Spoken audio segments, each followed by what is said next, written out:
আমি দলংখাল উচ্চতৰ মাধ্যমিক বিদ্যালয়ৰ একাদশ শ্ৰেণীৰ ছাত্ৰ-ছাত্ৰীসকলে এটি প্ৰকল্প তৈয়াৰ কৰি উলিয়াইছোঁ।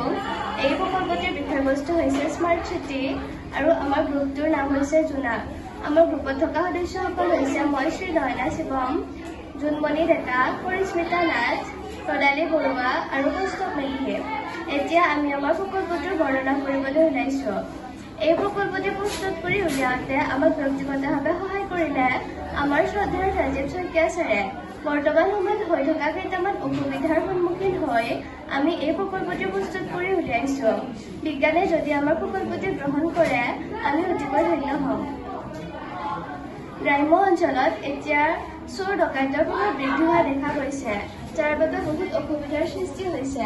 তাৰ কাৰণে আমি প্ৰস্তুত কৰি উলিয়ালো এটি এলাৰ্ম চিষ্টেম, য'ত ঘৰৰ কোনোবা প্ৰৱেশ কৰাৰ চেষ্টা চলালে এটি এলাৰ্ম বাজিব আৰু গৃহস্থই গম পাই যাব যে ঘৰত কোনোবা প্ৰৱেশ কৰিছে, যাৰ ফলত চোৰ ডকাইতৰ পৰা হাত সাৰিব পৰা যাব। আপুনি ক'ৰবালৈ যাবলৈ ওলাওঁতে বা উভতি আহি গাড়ীৰ পৰা নামি গৈ গেটখন খুলিবলৈ এলাহ লাগে নহয়নে বাৰু? তাৰ সমাধান বিচাৰি আমি উলিয়ালো স্মাৰ্ট টেকনলজি গেট, য'ত নেকি গাড়ীখন আহি গেটৰ কাষ পাওঁতেই গেটখন নিজে নিজে খোল খাই যায়। ষ্ট্ৰীট লাইটবোৰ জ্বলি থাকোঁতে বিদ্যুতৰ অপব্যয় হয়। ৰাস্তাত একো নথকা সময়তো লাইটবোৰ বিনা কাৰণত জ্বলি থাকে। তাৰ বাবে প্ৰস্তুত কৰিলোঁ যেতিয়া গাড়ী চলে বা ৰাস্তাত কোনো ব্যক্তি থাকে তেতিয়াহে লাইটবোৰ জ্বলি থাকে, যাৰ বাবে বিদ্যুতৰ অপব্যয় নহয়।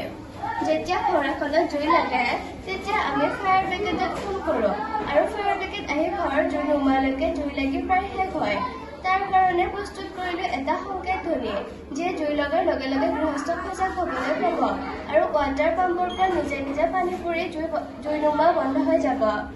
2 লাইন ৰাস্তাৰ ডিভাইডাৰত আমি তলত মটৰ ব্যৱহাৰ কৰি ওপৰত পাংখা দি যেতিয়া গাড়ী চলাচল কৰিব তেতিয়া তাৰ বতাহত পাংখাবোৰ উৰিব আৰু বিদ্যুৎ উৎপন্ন হ'ব, যাৰ জৰিয়তে ৰাস্তাৰ কিছু সংখ্যক বিদ্যুতৰ যোগান ধৰিব পৰা যাব। ধন্যবাদ।